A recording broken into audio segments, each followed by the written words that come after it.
At 06:03 on a Friday morning in the southern approaches to the Red Sea, two missiles left Iranian soil traveling at Mach 8, 6,000 miles per hour, 1 mile every half second. At that speed, the distance between Tehran and a decision that cannot be unmade is measured not in kilometers, but in heartbeats. The target was the USS Carney, an Arleigh Burke-class destroyer operating alone on the forward picket line of an American strike group. The IRGC Aerospace Force had spent $2 billion and 7 years building the weapons now screaming toward her. They had spent considerably less time thinking about what would happen if the Carney shot back. They were about to receive a very expensive education in the difference between building a weapon and understanding the one pointed at you. The USS Carney is not the largest ship in the Red Sea. She is not a carrier, not a cruiser, not the kind of vessel that appears in recruitment posters and political speeches. She is 95 meters of Arleigh Burke-class guided missile destroyer, 8,500 tons, built around a single organizing principle, the Aegis combat system, the most capable integrated air and missile defense architecture ever installed on a warship of her size. Her SPY-1D radar generates a three-dimensional picture of everything within 200 miles. Her Mark 41 vertical launch cells carry a mix of weapons that can address threats from a surfaced submarine to a ballistic missile in the exoatmosphere.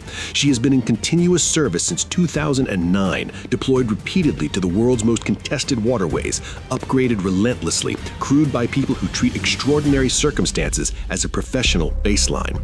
The IRGC planners who selected her as a target had done their homework. They had studied Aegis engagement envelopes, processing speeds, and intercept geometry for hypersonic glide vehicles. Their analysis concluded that a destroyer-class Aegis suite, as opposed to a cruiser's more powerful variant, lacked the computational speed to generate a valid firing solution on a Mach 8 glide vehicle inside the terminal engagement window. Their analysis was detailed, technically informed, and wrong in one critical respect. It was based on the Aegis software version from 4 years ago. The Carney was running a version they had never seen. The Fatah II is Iran's most capable weapon, not their most capable ship-to-ship missile, not their most capable anti-radar system, their most capable anything. A hypersonic glide vehicle derived from ballistic missile technology, released at altitude and then guided on an unpredictable glide path at speeds that compress the engagement timeline to the point where human decision-making becomes a liability. Conventional air defense systems are designed around intercept windows measured in minutes. Against a Mach 8 glide vehicle on a depressed trajectory, that window collapses to seconds. The Fatah II is specifically engineered to exploit that collapse. It maneuvers during terminal phase, making its final approach path unpredictable. It generates a plasma sheath at hypersonic speeds that degrades some radar tracking modes. It is, by any objective measure, a genuinely capable weapon that represented a legitimate step forward in Iranian military technology. It was not capable enough. The launch was detected at 06:04, not by the Carney, not by any ship in the strike group, by a Space Force overhead persistent infrared satellite operating in geosynchronous orbit, its sensors designed specifically to detect the thermal bloom of a missile launch within seconds of ignition. The satellite's detection algorithm flagged two simultaneous thermal signatures at 06:04 and 14 seconds, classified the launch as ballistic hypersonic, computed the initial trajectory, and transmitted targeting data to the Carney's combat system at 06:04 and 51 seconds. 37 seconds after the missiles left the ground, the Carney knew they were coming, knew their approximate trajectory, and had begun the process of building an intercept solution. 4 minutes and 17 seconds. That is what the laws of physics allocated between detection and terminal impact. 4 minutes and 17 seconds for a destroyer crew to solve an intercept geometry that no American warship had ever solved in combat, against weapons traveling faster than any target they had previously engaged, using firing solutions that their system had calculated in training but never executed with live ordnance. Lieutenant Commander Patrick Osai, the Carney's tactical action officer, had been on watch since 0530. He was 34 years old, a graduate of the Naval Postgraduate School's Combat Systems program, and a person who had spent the previous 18 months running hypersonic intercept simulations specifically because the threat assessment for his patrol area flagged it as a credible scenario. When the Space Force data arrived on his display at 06:04, he did not call the commanding officer first. He called the weapons engagement controller and began verbalizing a firing solution. Captain Merritt was on the bridge in 40 seconds. By the time he arrived, Osai had already committed to the intercept architecture. The Carney's Aegis system had automatically generated 4 candidate firing solutions within 90 seconds of detection. Osai selected the layered salvo option.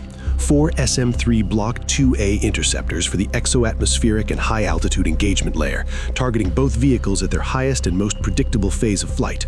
2 SM-6 missiles held in reserve for terminal intercept in case either glide vehicle survived the SM-3 layer and continued toward the ship.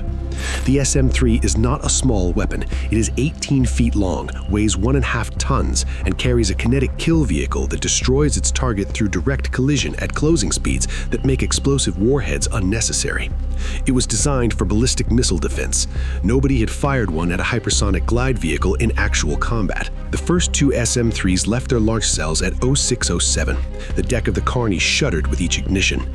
Crew members on the bridge watched the contrails climb and curve, arcing toward intercept points that existed 62 miles above the Earth's surface. The second pair followed at 0608, targeting the lower intercept layer.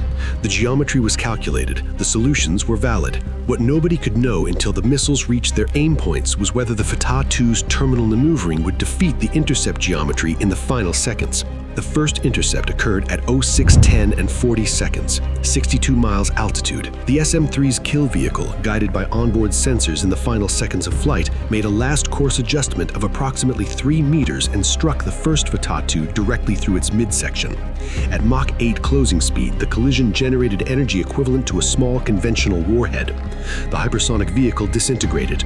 Debris rained downward through the atmosphere and burned on re-entry, visible from the Carney's deck as a brief streak of light above the horizon that lasted less than 2 seconds. The second vehicle survived the first SM-3 layer. It had maneuvered. A 12-degree course adjustment in the terminal phase shifted it outside the calculated intercept envelope of its assigned SM-3 by a margin of 40 meters. The SM-3 kill vehicle passed within 40 meters of a Mach 8 glide vehicle and missed. 40 meters at those closing speeds is the difference between a successful intercept and a warship with an inbound hypersonic weapon now 11 miles away and closing at 1 mile every half second. Osei had anticipated this, not this specific vehicle, not this specific geometry, but the statistical reality that a layered salvo exists precisely because single-point solutions fail, and the failure mode of a hypersonic engagement is not recoverable with deliberation. The 2 SM-6s were already committed before the miss was confirmed. The SM-6 is a different weapon from the SM-3. It is shorter ranged, lower altitude, and designed for terminal phase engagements against fast maneuvering targets. It is, in the language of naval weapons engineers, a last chance system, the last layer before the phalanx, the last confident solution before the mathematics become entirely unfavorable. The first SM-6 detonated its proximity warhead at 0612 and 8 seconds, 11.3 miles from the Carney's hull. The Fatah II's guidance section was shredded by fragmentation. The vehicle lost controlled flight, tumbled, and impacted the water 7.1 miles from the ship. The closest any Iranian weapon had come to the Carney. The closest any hypersonic weapon had come to any American warship in a combat engagement. 7.1 miles, measured later by the debris field recovery coordinates. The Carney's crew heard the distant concussion of the SM-6 detonation through the hull. Then silence, then the Aegis threat board cleared. Then Lieutenant Commander Osei made the report that every TAO in the fleet trains to make and most never do. Threat neutralized. All birds expended. Ship is safe. Captain Merritt looked at the cleared threat board for approximately 3 seconds. Then he turned to his communications officer and transmitted a single message to the strike group. Splash 2. We're fine. Resume patrol. The mobile launcher that had fired the Fatah IIs existed for 14 more minutes. It had been a commercial container transporter modified to carry and erect 2 launch canisters designed to fire and move before targeting data could be developed. The IRGC crew had executed the launch and begun moving within 90 seconds of ignition, exactly as their doctrine prescribed. What their doctrine had not accounted for was the Space Force satellite that had been tracking the transporter since it departed the container facility at 04:15 that morning. Its thermal signature and movement pattern flagged by an automated anomaly detection algorithm as inconsistent with commercial logistics operations. An F-35C from the USS Dwight D. Eisenhower, already airborne on a combat air patrol 70 miles south, received the targeting data at 0614. The pilot, callsign Rampart 2, turned north and pushed to military power. The transporter had moved 3 kilometers from the launch site by the time Rampart 2's targeting system had a valid solid solution. A single GBU-53 small-diameter bomb released at 0617, wind-corrected, arriving at the transporter at 0617 and 44 seconds. The vehicle and its remaining equipment were confirmed destroyed by post-strike imagery within 20 minutes. The crew had dismounted and fled on foot when they heard the F-35's targeting radar. They were detained by local coalition-aligned ground assets 4 hours later. The Fatah II program had cost the Islamic Republic an estimated $2 billion across 7 years of development, testing, and production. 2 missiles had been expended in the engagement. Both had been defeated. The launcher was destroyed. The crew was in custody. The targeting and launch facility at Bandar Lenji was struck by 2 Tomahawk cruise missiles from the Carney herself at 0830 after diplomatic notification windows closed without response. The facility was rendered inoperative. Within 48 hours, signals intelligence intercepted by NSA assets revealed something that no Iranian state media statement would ever acknowledge. 2 IRGC Aerospace Force generals had been relieved of command. Internal communications between senior Revolutionary Guard commanders described the engagement outcome using language that intelligence analysts noted was significantly more alarmed than typical post-operation assessment traffic. One intercepted communication, later partially declassified in a congressional briefing, described the Carney's intercept performance as, and this is paraphrased from the translation, not consistent with the system capabilities we were provided. In plain language, the people who had briefed Iranian command on American Aegis capabilities had told them what the system could do 4 years ago. They had not told them what it could do now. The gap between those 2 answers was the gap between a successful strike and a complete operational failure. The cost analysis arrives at its usual conclusion, but the numbers here carry specific weight because this engagement involved the most expensive weapon Iran has ever deployed in combat. 2 Fatah II hypersonic glide vehicles at an estimated combined procurement cost of $40 million. 1 mobile launcher at $12 million. The Bandar Lengi facility at an estimated replacement cost of $300 million. 1 full IRGC Aerospace Force crew detained. 2 generals removed from command. $2 billion of development program publicly demonstrated to have failed against a single destroyer on a routine patrol. American expenditure? 4 SM-3 Block 2A interceptors at $2.5 million each, 2 SM-6 missiles at $4 million each, 1 GBU-53 at $250,000, 2 Tomahawk cruise missiles at $1.8 million each. Total materiel cost, approximately $25 million. Return on that investment? Complete defeat of Iran's most advanced weapon system, destruction of its launch infrastructure, and the capture of the operational crew, whose knowledge of the Fatah II's employment doctrine is now part of the American intelligence record. Iranian state television broadcast a statement at 0900 describing a successful test of advanced defensive systems in response to American provocation. They did not describe the test's outcome. They did not describe the 2 generals. They did not describe the transporter sitting in 300 pieces on a road outside Bandar Lengi, or the crew eating American military rations in a coalition detention facility.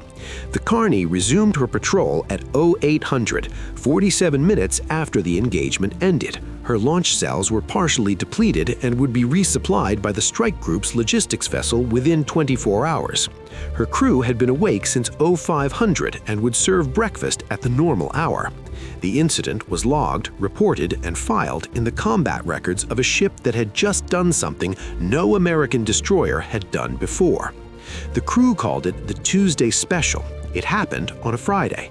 The name came from something Lieutenant Commander Osei had said in the Combat Information Center at 0545 during a routine threat brief when someone asked him what he thought the probability of a hypersonic engagement was on this patrol.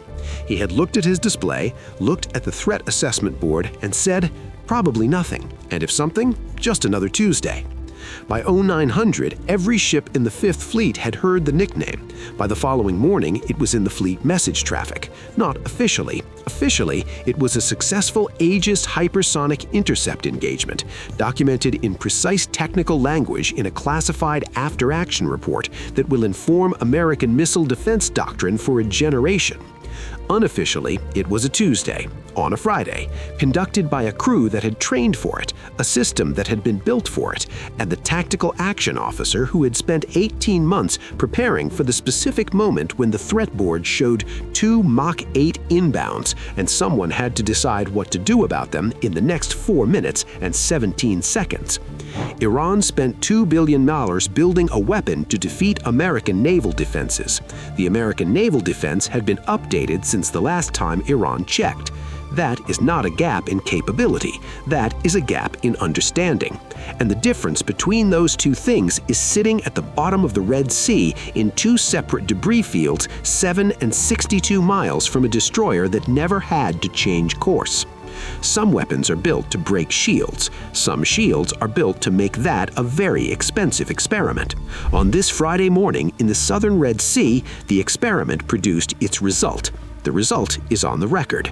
$2 billion of Iranian hypersonic program met $25 million of American intercept capability and lost convincingly. The shield held, the ship kept sailing, the crew had breakfast. If this is the level of detail you come to Navy Frontline for, subscribe and turn on notifications. The stories that never make the front page are the ones that matter most. We will keep telling them.